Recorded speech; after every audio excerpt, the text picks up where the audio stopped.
up on clutch mode and she puts a short sword up to Benny Sato's throat, commanding her to get rid of all the snakes. Now at this point I'm thinking, alright, tough, they outplayed Benny Sato. But Benny Sato proceeds to activate her secret technique, and I cannot make this up. A whole snake slides out from and I cannot make this up. A whole snake slides out from between her legs and bites Kagero on the thigh.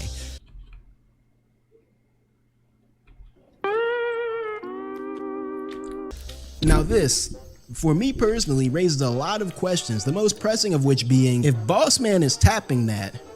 Hey! Who? Do not ask that question, my brother. Do not. Oh my, no, bro. Bro, he.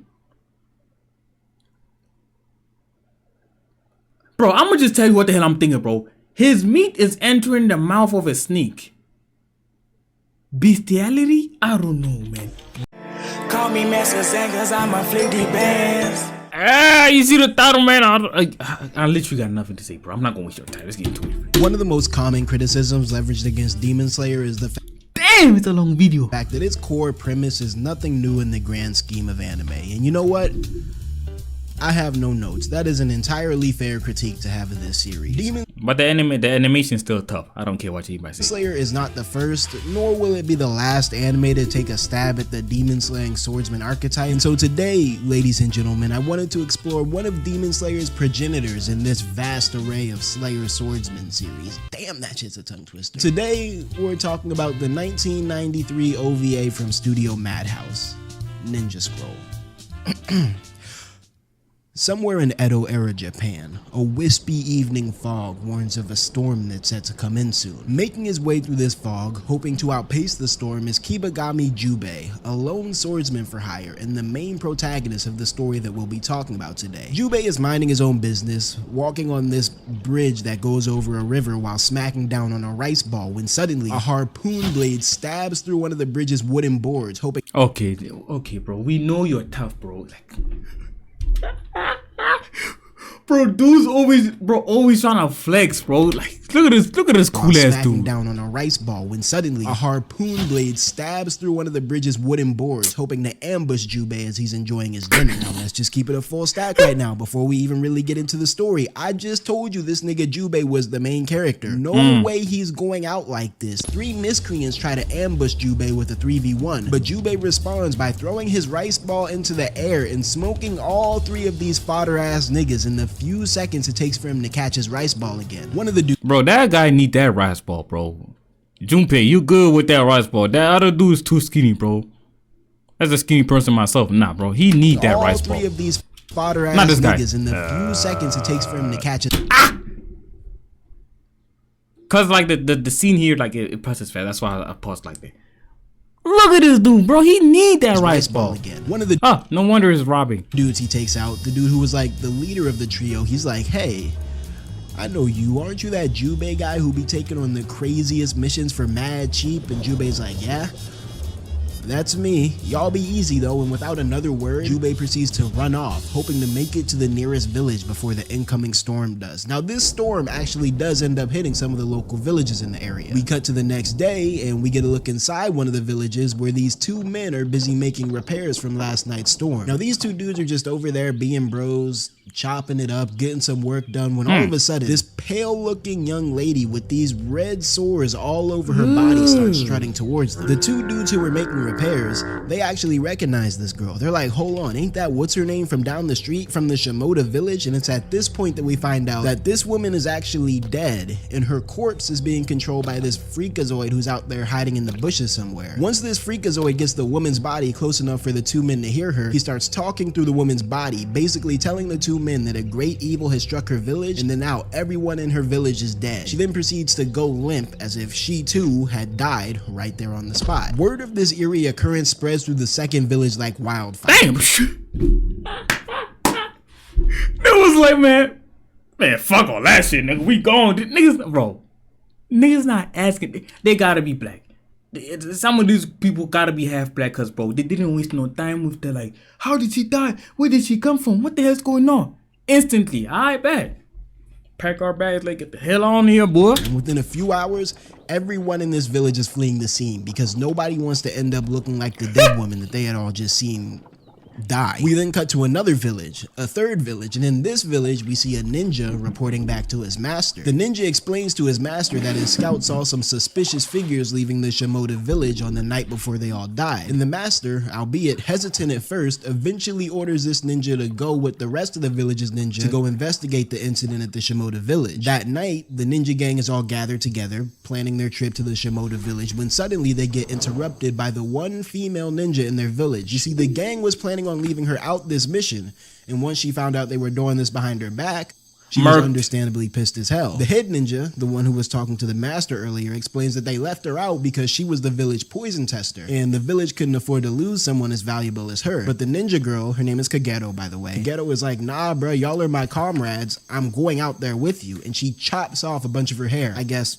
to prove her resolve to the gang. Impressed by Kageto's resolve, the gang lets her join in on the mission, and that night, they all head out to the woods to start their journey to the Shimoda village. Now, for the first 15 minutes or so, the mission is going smoothly. They're out there doing their ninja shit, jumping through trees or whatever, but after a while, the head ninja guy starts to notice that their numbers are slowly dwindling. All of a sudden, he hears a scream echo through the forest. He turns around to see where the scream is coming from, but instead of getting any answers, he sees this big-ass boomerang flying through the air. The boomerang proceeds to raze through both the foliage and his men, slicing them up like a hot knife through butter. And when they try to hit the dude who threw the boomerang with a counterattack of like 100 shuriken, he comes out entirely unfazed. The shuriken just deflects off of his skin, which is seemingly made out of stone. After killing most of the ninja squad, the Rockman corners Kageto on some freak timing. He starts licking his lips, and at this point, you already know shit's about to get real ugly for Kageto. The head ninja, you gotta respect it, the head ninja tries to save Kageto. It doesn't work. He gets his arms ripped clean off his body, but shit, he tried. Kageto, on the other hand, hey man, at least he went. Well, I'm not gonna lie, no, that's like lost a lot of ore points with that one. Trying to save that biddy, trying to save that shotty, and then you end up getting murked. Big dog, the only option is to get packed up. You like, there's no, you surviving is not it, bro. Cause damn, guys running away. You gotta die, bro, after that. Hey, while the Rockman is busy cannibalizing the head ninja. But she doesn't get far before Rockman catches her again and carries her into this temple that's in the woods. Once again, on some Diddy timing. So Kageto, yeah, she's not in that great of a position right now. Hi, by the way. Facecam Teddy here. But personally, I find it ironic that Kageto isn't really in a great position, because you want to know who else isn't really in a great position right now? If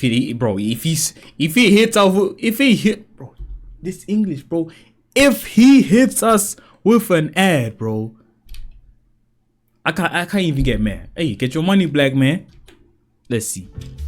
The Jujutsu Kaisen fandom. As a lot of y'all may know, the Jujutsu Kaisen manga has reached its conclusion as of last week, and let's just say that the fandom, they're having a hard. Good night, GGK Twitter. Let us meet again on LinkedIn.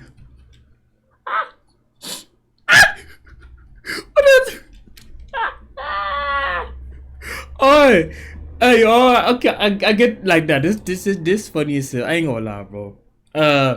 It's like for me, shit. If the next day I wake up and this YouTube is no longer available, they removed it from the internet. Hey man, I'm gonna have to like have to sign in back into my LinkedIn and look for a job, bro. Like actually look for a job.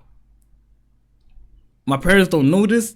That like I'm not actually putting a lot of work into doing this. Looking for a job. Only I know this. Well, obviously, bro, it's you know the dilemma, bro. Nigga don't want to go to school or this or that. Don't want to get a job. Want to do this YouTube thing. What the hell is this YouTube thing? This goofball, how the hell he finna make money? All he does is just look at random stupid videos and say some stupid things. How the hell he finna make money with that? Up. Hey man, this shit funny as hell because I can relate. Luckily for all the Jujutsu Kaisen fans out there, I come today bearing good news. I come bearing even more Jujutsu Kaisen content, because thanks to the sponsor of this video, Jujutsu Kaisen Fandom Parade,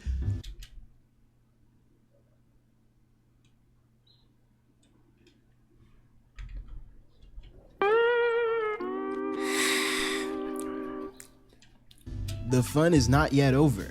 You see, on my script, I wrote the fun is not yet over, but I don't know if I can bring myself to read that off the script. Jujutsu Kaisen Phantom Parade is the first. Yeah, man, get your money, black man, but we have to skip this. Damn, that's so long. Damn, that's a long ass ad, boy. You need to take half of the video. Kageto, on the other hand, tries running away while the Rockman is busy cannibalizing the head ninja. But she doesn't get far before Rockman catches her again and carries her into this temple that's in the woods. Once again, on some Diddy timing. But right as things started to reach the point where I was about to have to cut this movie the fuck off and watch Blue's Clues or some shit, the Rockman, whose name is Tasai by the way, hears a noise from the far corner of the room, and he looks over to see Jubei basking in the moonlight. I don't know why bro, this goofball always trying to take a bro, always posing for an Instagram flick, bro. We get it, man. You're cool. Damn. This nigga Jubei was so focused on looking hard as opposed to saving this woman who's literally niggas do anything to look mysterious, huh? But now that he's pissed off again from Jubei interrupting his affair, Tasai begins to turn back into stone, and he picks up his boomerang with the intention of murdering the wandering swordsman. Jubei, on the other hand, he's playing it cool. He's like, oh, your skin can turn to stone? That's cool. Think fast though, and he beams a throwing knife right at the Rockman's eye. Kageto uses this intervention as her chance to escape, and she follows Jubei out the temple and back into the woods. Tasai starts to chase after the two of them with oh, so that's the only way to kill this goofball. He's bro. Why am I stuttering? Bro. Hold on, bro. Let me think about this English first. He's either going to have regenerative powers or something. Bloodlust in his eyes and, you know, just blood because of the knife. But mid-chase, he gets cut off by this gentle-looking man who's busy sniffing flowers. Soft. Why you call him gentle-looking man, bro? Man, you gotta stop at this anyway. Over here, whose name is Yorimaru, tells Tasai that they need to get back to their mission. And despite being reluctant to do so, Tasai kinda has to listen to Yorimaru since he has seniority over him within their villain group hierarchy. As the two of them walk off, we get a look at this old head who was up in the tree watching the whole affair go down. He's just up there thoughtfully stroking his beard, if you can even call that. Bro, there's another word you could use. Thoughtfully brushing his beard. Like, come on, bro. Why you had to say stroking? That weak ass shit a beard. I guess I can't talk though, huh? Once they're sure that they've made their escape from Rockman, Jubei and Kageto briefly introduce themselves to one another before going their separate ways. Kageto runs a few yards until she's sure that Jubei isn't looking, before proceeding to have a mental breakdown on the spot, which, like, yeah, understandable. Later that night, Kageto goes back to the village to report the catastrophe that she just witnessed to the village leader. The village leader, this nigga is crazy, bro. He's literally over there beating down cheeks in backshot mode, entirely uncensored, while Kageto is reporting to him that like 40 of his men died. When he hears that all of his men got slaughtered by one man. Hey. Why would I even say this? I can't even blame the dude. Like, what do you mean I can't blame the dude? Hey man, you caught him at a wrong time, so hey. It's either you gonna wait or you gonna tell me right now. And the leader stops thrusting for a second. He's like, damn, all 20 of y'all? Kageto's like, yeah. The village leader's like, damn, you niggas suck. Well, the job's not finished, so get back out there, I guess. And Kageto, rather peeved that she's being sent back out on a death mission, has no choice but to follow her master's orders and get back out there. The village leader then proceeds to continue beating down cheeks as if nothing happened. Absolutely crazy scene, perhaps the craziest in the entire movie. We then cut back to our boy Jubei. Now, if you really think about it, it's like, bro, it's nighttime. You caught the goofball going crazy. So it's like, who the hell will stop? Unless it's a serious situation, like, oh, help me or something. Like she came around like, oh, help me. Goofballs are coming, trying to kill me, this and that. I don't know, bro. It needs to be, I don't know, bro. I don't even know why I'm speaking for another goofball getting some cheeks while I'm not getting some cheeks. It's like, never mind. He's off doing his usual wandering, making his way out the village that he just spent the past day or so in, when suddenly Tasai jumps this nigga, grabbing him through the wall and decking bro dead in his shit with a hardened fist. Jubei, having essentially just been hit by a boulder at full force, is now unable to move, and so Tasai, taking advantage of his incapacitated foe, comes and grabs Jubei up before proceeding to give this man the craziest body shots I've ever seen in my life, bro. Eventually, after he's gotten his fill of body blows, Rockman hand drops Jubei onto the ground, and Jubei, once again trying to play it cool, he's like, alright, you got me, so now we're even. Why don't we just both go our separate ways? Tasai is still mad about the events of earlier though, and so he's like, nah bro, we're not going our separate ways until one of us is dead. Jubei is like, word? Say less. He uses this wire to reel his sword in from where he dropped it before proceeding to slash Tasai across the chest. The attack is strong enough to stun Tasai, but because he's made of stone, there's no way a sword blade is going to do any lasting damage, and so yeah, this is just a bad matchup for Jubei. The Rock Man, also picking up on the fact that this is a mismatched situation, starts laughing in Jubei's face, seeing his victory is all but assured. Bro, the only way to literally defeat this guy is literally poke his eye out too. Before his, like, he closes his eyelid, because his eyelid could literally be stone too, so it's like, blind the goofball at this point. But there's a fatal mistake that Tasai had made. He forgot Jubei was the main character. Seemingly out of nowhere, large chunks of rock start falling off of Tasai's skin. Confused as he hit that goofball with that sword. And then the rattling, or like, I don't know, the radio waves. Huh? Not the radio waves. Bro, the vibrations are the one breaking the rock. Bro, if it's something else, man, stop, bro. Come on, bro. So why this is happening, he throws his boomerang at Jubei, hoping to take him out before the rock defenses lessen even further. But Jubei, sensing the newfound vulnerability in Tasai's defenses, jumps over the boomerang and slashes clean through Tasai's hand on the way down. Now that he has no hand, Tasai is unable to catch his boomerang, and after circling back around, his own weapon stabs him clean through the dome, taking him out for good. Jubei, on the other hand, is still on the ground, reeling from this near-death experience that he just had, when suddenly the old head that was in the tree shows up, complimenting Jubei's swordsmanship and telling the man that he should join him on his mission. Jubei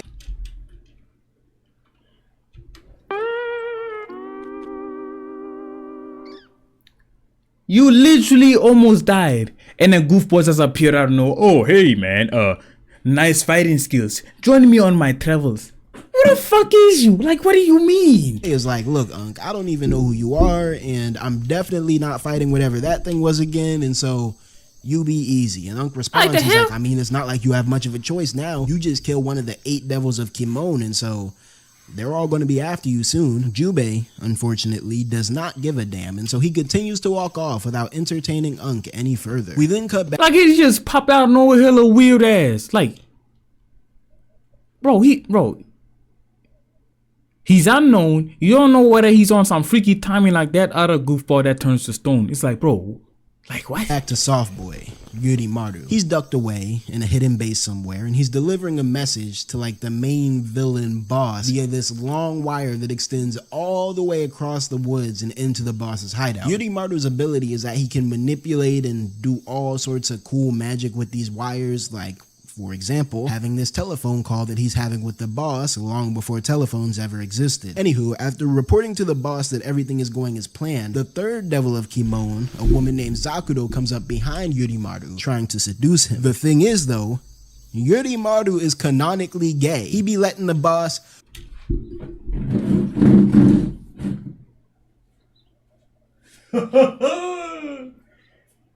Yo, bro, this not no homophobic type of thing, whatever, bro. But I just knew that guy was too zesty, man.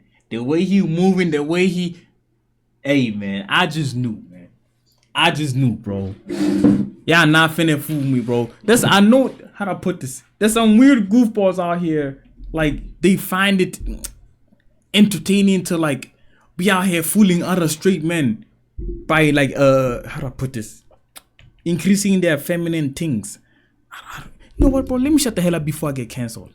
Before I even get my money up, or like even my YouTube channel goes up or something. You know what I'm saying? Zakuro, a bit salty that Yurimaru had just brushed her off, decides to be messy and reveal to Yurimaru that lately the boss had been tapping another one of their teammates, a woman named Benisato. And so before we go any further, let's just do a cursory review of this love quadrilateral, just so that we can get a feel for how insanely dysfunctional this villain group is. So we got Zakuro. Zakuro wants to get with Yurimaru, but Yurimaru, who likes men, would rather be with the boss. The boss, who apparently likes both men and women, has been with Yurimaru, but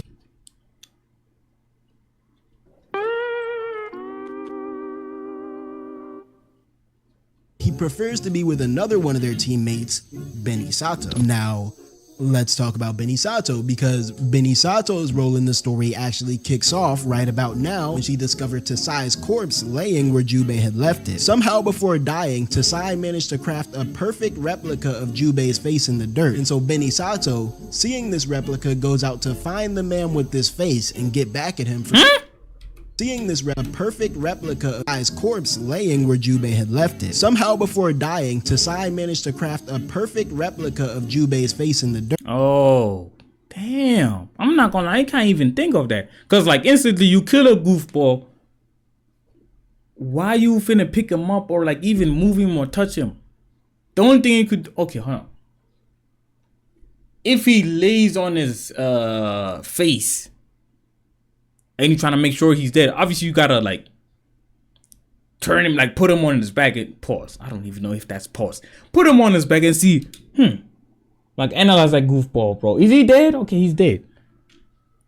But for a lot of us, or like for normal people, you remove the goofball, then you get the hell out of there. And so Benny Sato, seeing this replica, goes out to find the man with this face and get back at him for killing her teammate. We cut back to Jubei. Jubei is chilling in a hot spring now, trying to relax and wash all the blood off his body, when suddenly an alluring looking woman with snake tattoos comes into the spring as well, bare booty naked. The two start exchanging a few words, and Jubei, growing more and more suspicious as the woman talks, slowly drags his sword in the frame in case shit starts popping off and he has to get busy. Suddenly, the snake tattoos on the woman's body start to wriggle and move around on her skin, and as this is happening, Jubei is falling into this trance-like state that's rendering him unable to move. We see the woman's face, and as you could probably guess, it's Benny Sato, who's attempting to take vengeance for Tasai right here, right now. She sends her snakes out to get Jubei while he's still entranced by her titties or whatever. But right before the serpent strike, a shuriken stabs Jubei in the shoulder, snapping him out of his hypnosis just in time for him to quickly counterattack. And he chops up the snakes before running up on Benny Sato and putting his blade up to her neck. Benny Sato, on her snake shit, on her Orochimaru shit, escapes by shedding her skin and going off elsewhere. It's actually mad gross, but then we get a look at the dude who threw the shuriken to help Jubei break free from her.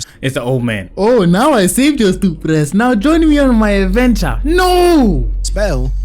And of course, it's Unk. Unk asks Jubei again if he wants to help him on his mission, and Jubei, once again, is reluctant to do so. Unk is like, alright, I didn't want to have to take it here, but you know that shuriken that I just threw at your shoulder? Jubei's like, yeah, and Unk is like, yeah, that shit was poisoned, and so if you don't want to die by tomorrow, you're finna help me take out these demons in exchange for the antidote. Now at this point, Jubei is pissed as hell that he's been swindled into this war, but because he's poisoned, he really has no choice but to team up with Unk if he doesn't want to die. And I'm not gonna lie, bro. I'm finna be on some evil things, bro. The minute I get that antidote and I know it's like the actual antidote, this old man finna die.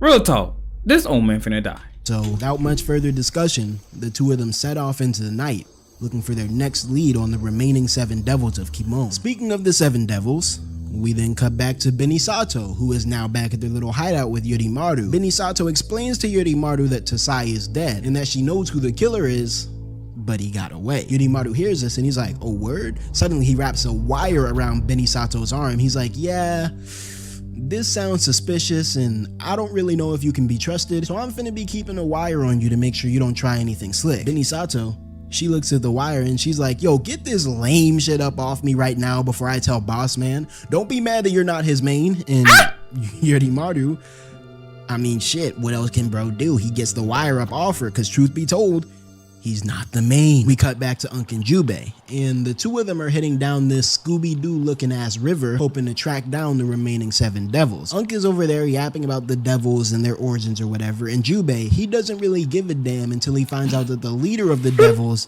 is a man named Himuro Gemma. Now Himuro Gemma, he has history with Jubei. You see, Gemma and Jubei used to be comrades. They used to be part of the same ninja samurai squad, but after Gemma betrayed Jubei and fooled the rest of their squad into turning on him, Jubei had no choice but to kill the entire squad.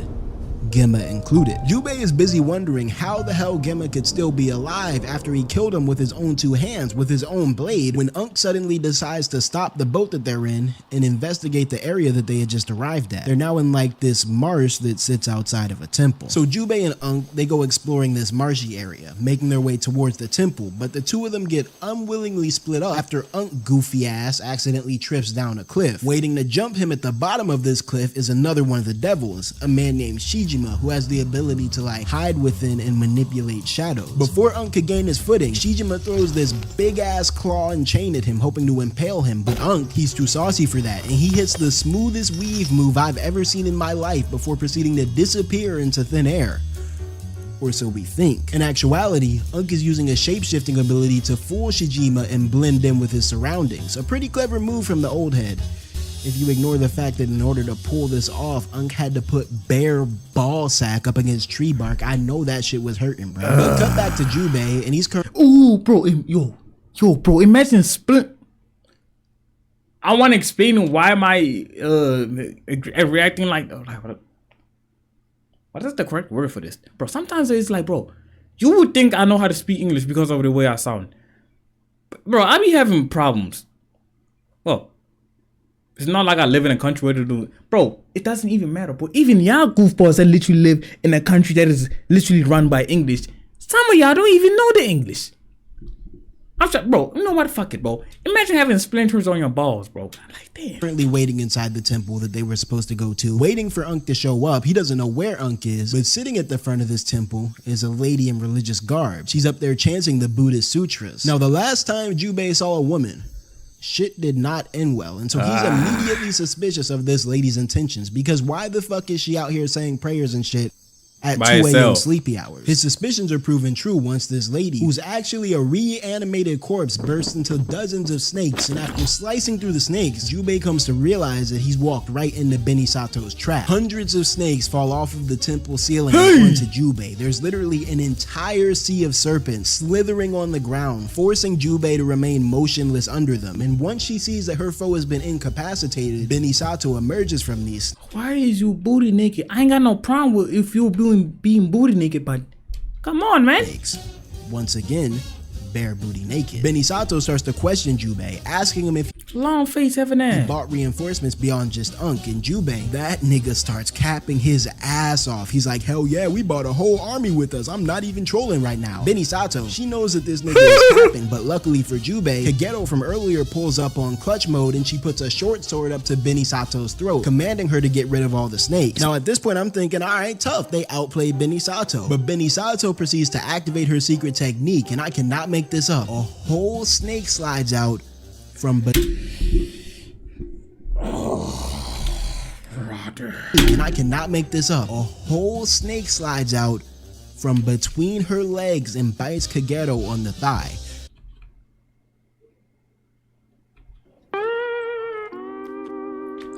I can't. That's tough. Whatever. What? It's like it works.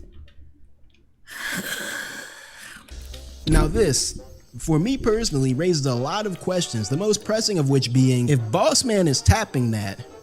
Hey! Oh, do not ask that question, my brother. Do not. Oh my, no, bro. Bro, he.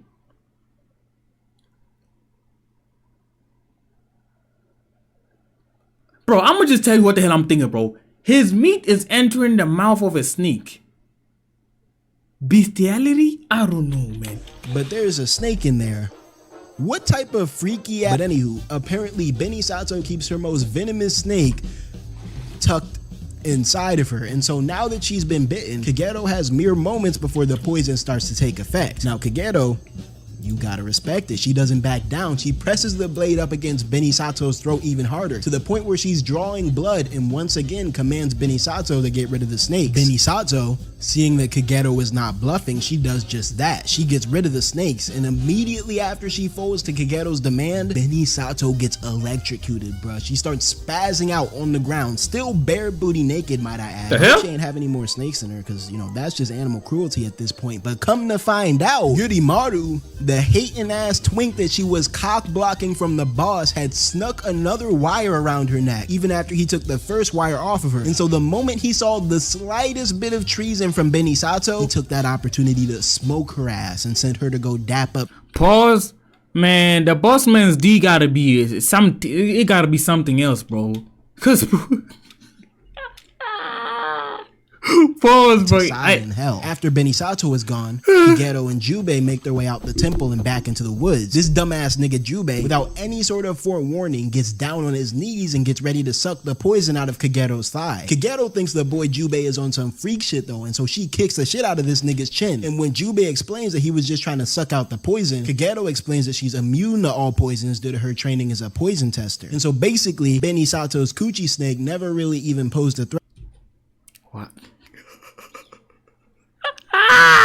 To her in the first place. Additionally, I guess because she's had so much poison in her body throughout her lifetime, Kageto is at the point where all of her bodily fluids are poisonous to the average human being. And so come to find out, the reason that Jubei was able to beat Tasai earlier was because Kageto had poisoned him back in the temple, hence why the rocks started falling off of his body midway through the scrap. And so, yeah, Kageto's low-key goated. Because their goals in regard to taking out the devils of Kimon vaguely align with the mission that her master gave her, Kageto decides to join Unk and Jubei on their travels. And so going into the next day, the three of them are moving as a unit that can watch each other's backs while they work towards their respective goals. Unk stopping the devils, Kageto reporting on the devils' plans to her master, and Jubei taking out the leader of the devils, Himuro Gemma. The villains, on the other hand, have also gathered together. Unlike most villain groups that love to divide and conquer in the dumbest, most tactless manner possible, the Devils of Kimon have decided that after losing 2 of their members, it's probably best that they all stick together moving forward so that they don't underestimate the enemy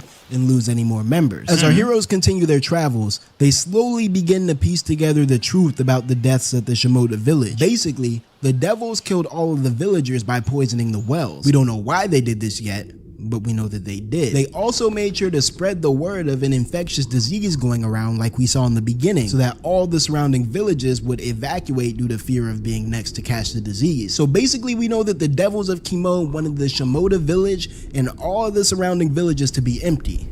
We just don't fully know the reason why.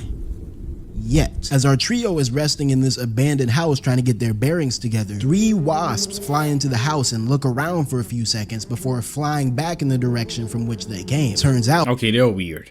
These wasps were scout wasps scouting on behalf of the devils themselves, more specifically a devil named Mushizo, who has the ability to communicate with these wasps. As Jubei is looking out along the horizon, keeping watch while Unk and Kageto are inside resting, he notices a thick black cloud rapidly approaching them from a distance, and upon further inspection, it becomes clear that this cloud is actually an army of wasps that's coming straight for them. Now that nigga Unk, Unk is a whole low key, bro. That nigga Unk gets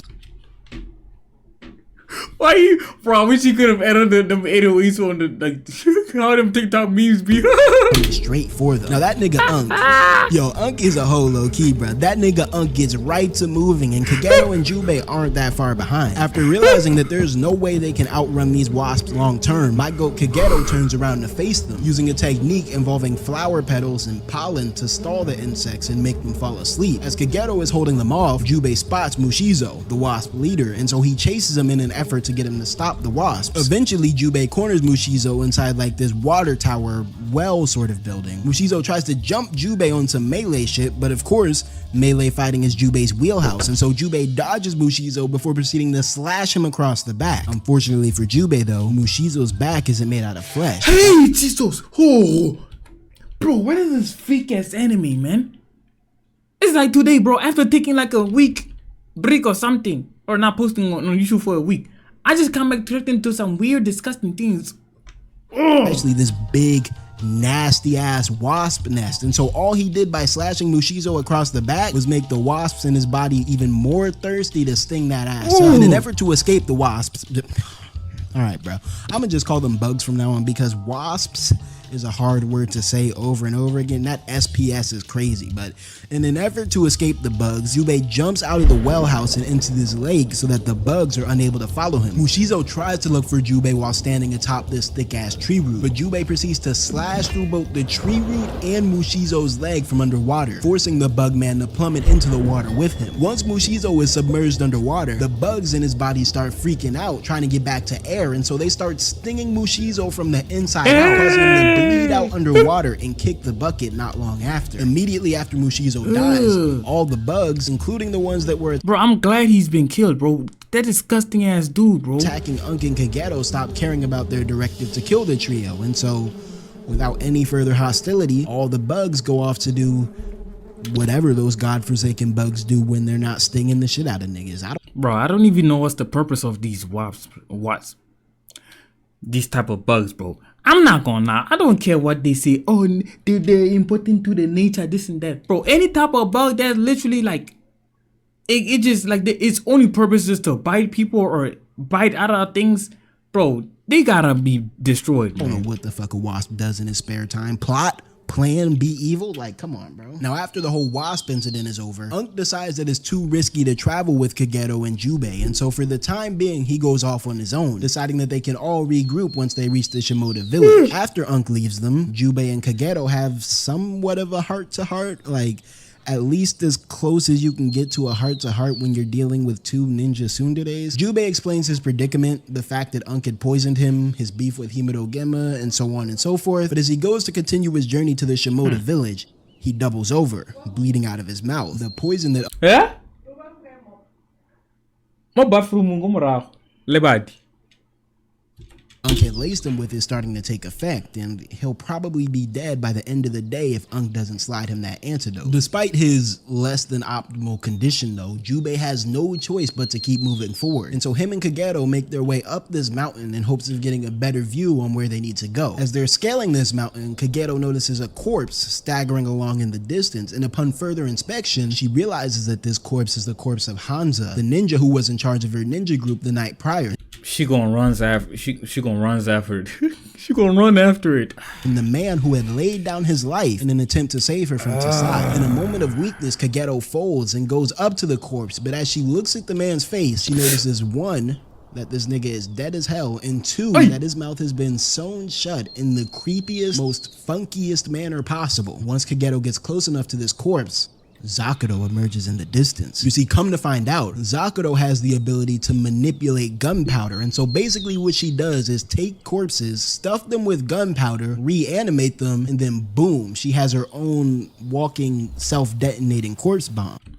I'm not gonna lie, that's a tough power. Kageto is like half a second away from getting that ass grasped by the corpse bomb when Jubei comes through with the "look out," and he jumps over the cliff with Kageto in order to save her. Unk hears this explosion, right? He looks back and sees the smoke billowing up in the distance, and he's like, yep, I knew I was smart not to travel with those niggas. He just continues to make his way to the Shimoda village. Now Zakuro, Bro, you see why I say that old man gotta die, bro? I'm not gonna lie, she low-key stupid as hell right now, because instead of checking for confirmed kills and making sure she actually smoked these two, Zakuro decides that the smell of burning flesh is all the confirmation that she needed, despite the fact that the bomb itself, being a human body, would produce the smell of burning flesh. And so without any further confirmation, the woman just walks off, assuming that her duty is complete. Meanwhile, on the edge of the cliff, It's the plot armor. That's the reason why she just left and not check whether these goofballs are dead.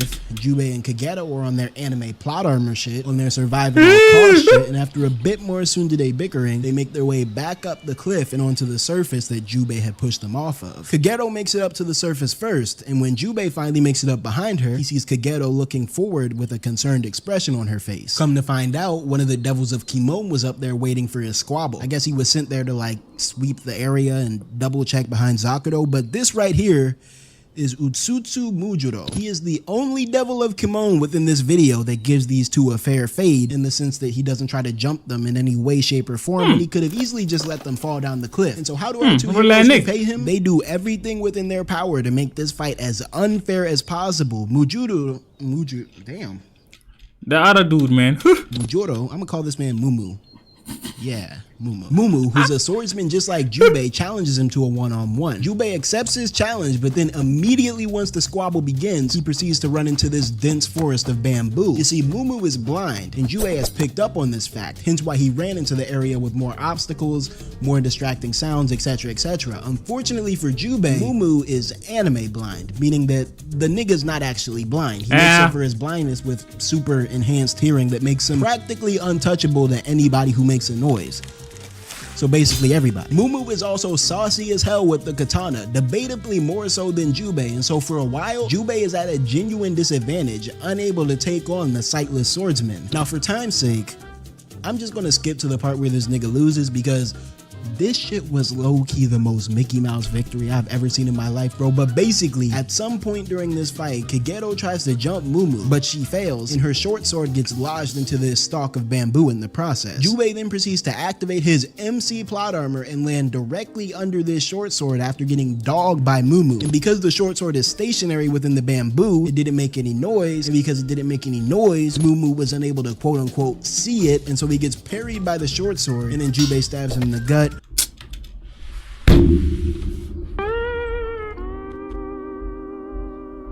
Come on, bro.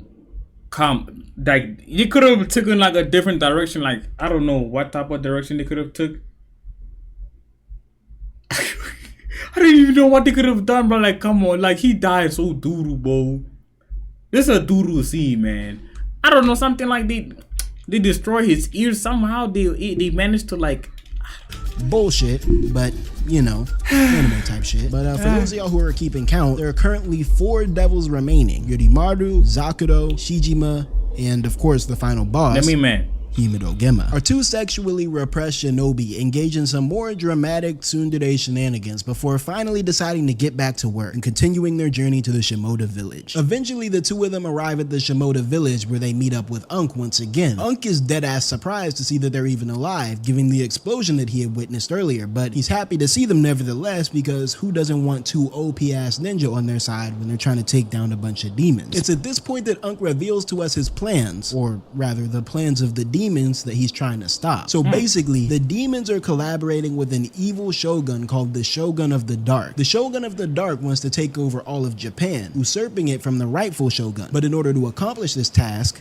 he needs better weapons. In order to get better weapons, he needs more funds. And so with the help of the demons of Timon, he plans to intercept a vessel that's arriving at the coastal village with a large shipment of gold. With this gold, he plans on buying a boatload of firearms from Spain. And with the new blixters that he purchases from Spain, he plans on overrunning the current government, which largely still fights on a sword and samurai basis. Kageto sends back a message to her village boss to report what's going on, as was her mission in the first place, but as this message is being sent off, Jubei notices a movement out of the corner of his eye. Come to find out, it's Shijima, the shadow ninja from earlier. He actually followed Unk over to the Shimoda village with the intention of jumping the old head once he saw an opening to catch him lacking. Seeing that he's been caught, Shijima decides to show himself, and he pops out with like this after image shadow clone technique to try to confuse the trio. My nigga Jubei is not having none of that weak shit anymore though, and he blitzes him, slicing one of his legs clean off his body as he's running around in circles. Shijima, having just gotten got, starts hopping away on one leg like a pogo stick. Nigga look lame as hell right now, but at some point while Jubei is chasing him, Shijima manages to hit the smoothest fake out move I've ever seen in my life, and he basically fools Jubei into running away from the rest of his squad by using a fox corpse to make a bogus blood trail. Meanwhile, cut back to Unk and them, Kageto has just It's like, bro, it doesn't make sense when they're able to think like this. Like,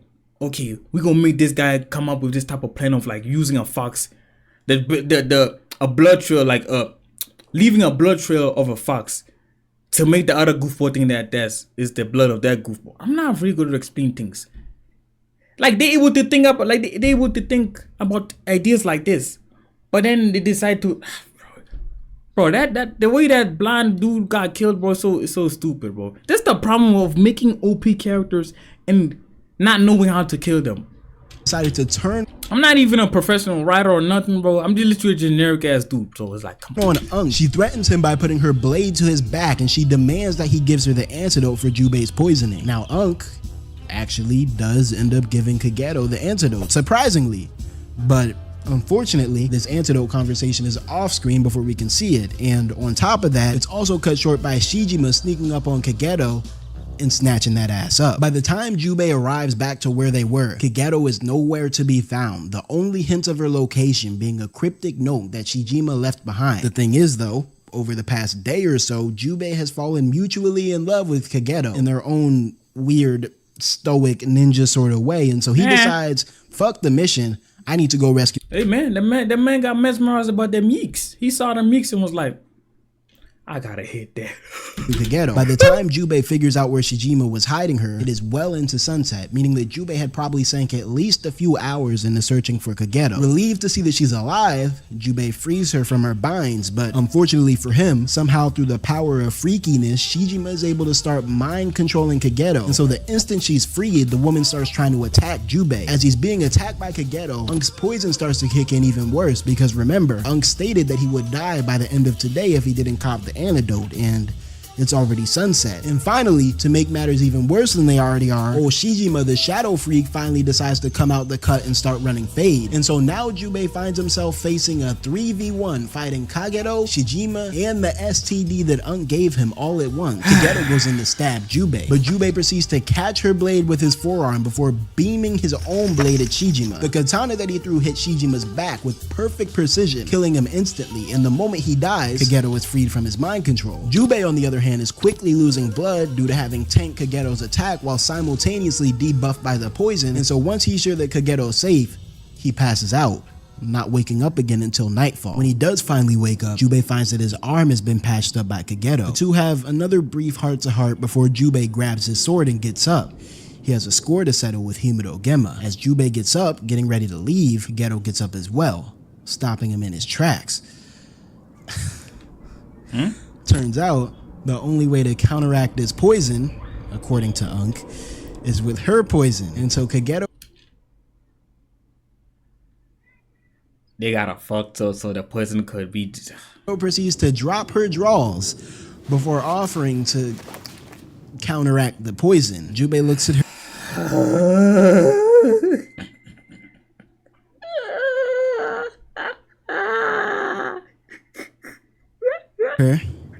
She looks back at him. They look back at each other. They actually stare at each other for mad long, but ultimately Jubei is like, yeah, nah, this definitely doesn't count as consent. And after a nice hug, he proceeds to walk off, relenting himself to death and becoming the first and only nigga featured in this entire film to beat the certified deviant allegation. Shout out to Jubei, bro, because a lot of you weird ass niggas would have folded in this situation. Oh hell nah! What you talking about? This is consent. FBI, open the door, man. They can put the police finna knock down my door, bro. What you talking about? Potential. Can't even say nothing on YouTube these days, bro. I'm not a weird dude, bro. I'm just chatting. Shut the fuck up. What am yo. Meanwhile, back at the Shimoda village, vassals of the Shogun of the Dark have arrived to pick up the shipment of gold that they were supposed to grab as per their mission. Unk is sitting there watching the Shogun's ninja carry out their plans when Jubei finally arrives back from having saved Kageto. Kageto runs into the village as well, hoping to join the rest of the trio in their efforts to stop the Shogun's plans. All three of our trio have finally gotten in a position when suddenly they hear rumbling in the distance. Kageto runs out to the center of the village to get a better look at where this sound is coming from, and the look of relief washes over her face as she sees that her clan, the Mochizuki clan, has arrived to the Shimoda village on horseback in order to provide support against the Shogun of the Dark's army. Apparently the clan leader had in fact gotten the message that Kageto had sent out earlier, and so he decided to slide with reinforcements so that he could bolster the effort to stop the demons. Yurimaru, one of the three remaining demons, goes to the Shogun of the Dark Shinobi and surrounds the Mochizuki clan's forces on the roof surrounding the buildings. Kageto immediately arms herself, ready for all-out war, ready to protect her master at all costs, when suddenly Kageto gets stabbed in the back by her own master. Turns out, Kageto's master was never her master to begin with. It was Himuro Gemma who had disguised himself as her master using a shapeshifting ability. And so for the duration of this entire film, Himuro Gemma had been manipulating Kageto under the visage of her master, using her as a mere pawn to keep tabs on his own plans. Damn. Also, tapping the dude's wife as him, that's kind of weird. But now, when Jubei sees Kageto get stabbed through the chest by... Man, she didn't know. She thought she getting piped out her own mans, but Damn. His mortal nemesis, he starts tweaking, bro, because by killing Kageto, this makes not one, but two separate instances in which Gemma has just been the direct cause of the death of Jubei's loved ones. Jubei tries to jump Gemma immediately, but Gemma sinks like 200 ninjas on this nigga to try to take him out while he escapes to the ship. It's at this point that Jubei has his anime character rage moment. He runs through the Shogun's ninjas like light work, brutally slaughtering them all one by one as they run up on him. As Gemma is making his way to the boat, Yurimaru comes up to his side and he implores the man to let him take care Look at this zesty ass thing on my face, bro. of Jubei. I guess he's gotten sick of Jubei slaughtering all of his devil subordinates, and he's decided that he needs to take the man out himself as some sort of vendetta get back. No, bro. He wants that goofball to put some meat.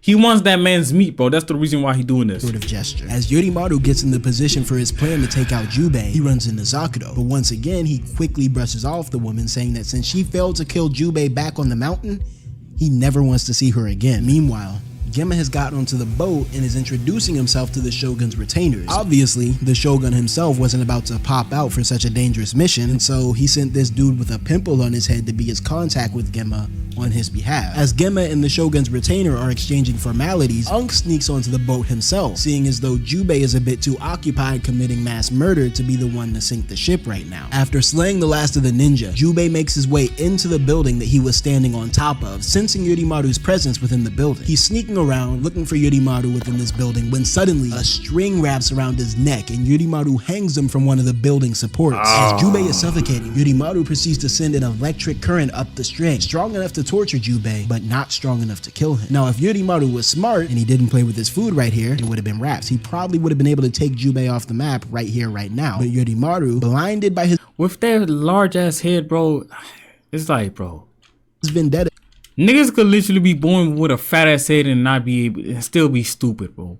Be smart at the same time, be stupid. Like, bro, why is you doing, bro? With your freak ass? Against Jubei, decided to waste time yapping at his foe, as villains tend to do, to be fair. As Yurimaru is continuing to yap and torture Jubei, he notices a rat come from around these boxes in the corner, and surrounding these boxes is a bunch of black powder. Yurimaru begins to panic, realizing that he's fallen into Zakudo's trap. This gives Jubei enough time to free himself from his noose and escape the building just before this rat blows the fuck up, taking Yurimaru with it. Somehow, Yurimaru's arm stays in one piece and it goes flying across the town onto the boardwalk just as Zakudo is walking by. Upon seeing Yurimaru's arm, Zakudo grabs the appendage and shows it to Gemma. She's like, damn, that's crazy. And Gemma, he doesn't really care. He just calls for the boat to de-anchor so that they can take off and get on with their plan. Meanwhile, Jubei runs to find Kageto. At this point, he's like, fuck the mission. He just wants to see Kageto live to see another day. But spoiler alert, Kageto will not live to see another day. She's going out. Damn. Kageto looks at Jubei and she's like, hey, I just want to let you know. And I know I joke a lot with like what these characters are saying, but this is dead ass the sentiment of what she said. She didn't use my exact words, but she was like, hey, I just wanted to let you know, I dead ass would have let you hit. Like, not even on some antidote shit, on some I'm in love with you shit. And Jubei's like, damn, I done fucked around and fumbled a baddie. And you know, they have their wistful last few moments. They kiss, and I'm pretty sure this kiss cures Jubei from his poison. And so, yeah, R.I.P. to Kageto, bruh. In her last moments, Kageto takes off her headband and gives it to Jubei as a memento of their love. And after sending Kageto off to sea with a respectful burial, Jubei ties her headband around his head and gets ready to slide for Kageto. Now more than ever, he wants to see Himuro Gemma in a casket. Oh, very romantic. The fuck off.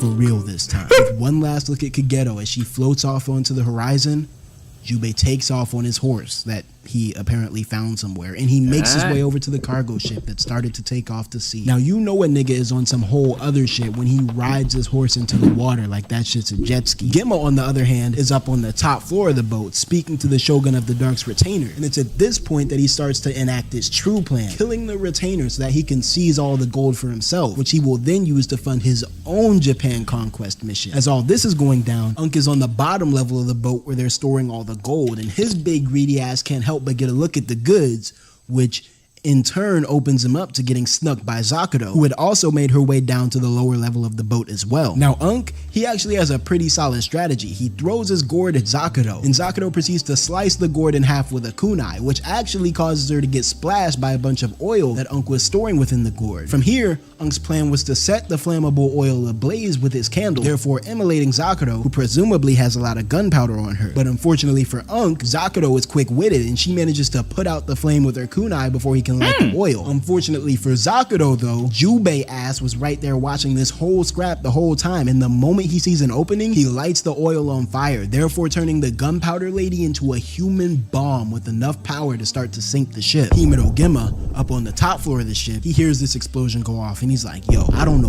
what's going on down there, but I'm not about to let this plan fail now. Not after I've come this far. And so he orders all of his men to abandon ship as he makes his way down to the bottom of the boat for his fated fight with his longtime nemesis. The moment these two see each other, it's on sight. The wandering swordsman versus they gonna explain how the hell is he alive? the immortal brawler. Gemma takes an early lead since he has the physical advantage over Jubei. He breaks this nigga's arm in half, he pins this nigga up against the wall and starts hitting him with like a 30-piece combo. That shit is actually insane, bro. But you see, Jubei got that good old main character plot armor, and so by using the same sword on the string trick that he used on Tasai, Jubei manages to grab his sword again and lob off Gemma's arm. Now 9 times out of 10, slicing your opponent's arm clean off their body will put them down for the count, but as we know by now, Himuro Gemma has his biokinesis ability, and so he's able to keep fighting amidst his armlessness until he manages to kick Jubei across the room, which buys him time to reattach his arm like it had never left. Gemma proceeds to walk over to Jubei, sitting on top of him and yapping about how he could never defeat a true demon. But Jubei, you see, at this point, he's just on straight crackhead timing, and so he proceeds to headbutt Gemma 15 times until he's literally bashed that nigga's craniesi right through the floorboards. Damn, strong head ass nigga. Hold on, how did he not sustain any injuries? As Gemma is trying to lift himself up mid-regeneration, a whole load of burning wood from the ship falls on top of him, pinning How convenient. Sometimes, bro, you can't even blame me for hating anime, man. him under its weight and burning him at the same time. Jubei begins to walk away once more, heading to the steps as he once again thinks Gemma is dead. But after a few seconds, Gemma arises from the rubble with a giant wooden beam lodged through his torso. Jubei's like, you don't want to die yet? Bet. And he charges Gemma, slashing Gemma all the way up his torso and through his dome. Now that his brain's been cut, Gemma takes a bit longer than usual to regenerate, and as this delayed regeneration is occurring, a massive wave of molten gold comes sweeping through the floor of the ship, and this wave of gold proceeds to envelop Gemma as he's attempting to regenerate, turning him into this human, demon, gold statue sort of thing. I'm not gonna lie, that shit sounds torturous. Gemma tries to latch on to Jubei as he's making his escape up from the bottom floor of the ship, but with one last slice to the arm, Jubei sends Gemma falling back into the liquid gold, right as the boat itself starts going under. We get one last look at Himuro Goldma as he's sinking to the bottom of the that ocean money, with, bro. like, $800 million worth of gold ingots surrounding him. And like, I don't fully know how Himuro's regeneration works, but I'd like to think that he's now destined to live a long, torturous life of constant suffocation at the bottom of the ocean, eternally regenerating as the sweet release of death constantly escapes him. We cut to one But I don't care about that goofball, bro. I'm thinking about all that money on, man. last convo between Unk and Jubei. Unk offers to compensate Jubei for his efforts, but Jubei declines before Please, bro, remove this old man from this planet, bro. proceeding to slice Unk's sleeve, causing a gold ingot that he was hiding to slip out and fall into the ocean. That is some hating ass shit right there if I've ever seen it. But the last we see of Jubei, he's simply walking off, back to being a wandering swordsman with nothing to his name but his sword and Kagero's headband. Damn. I ain't gonna lie, that was tough. I'm gone, big dog. I'm tired of here. Call me Master Zen, cause I'm a flick deep bands.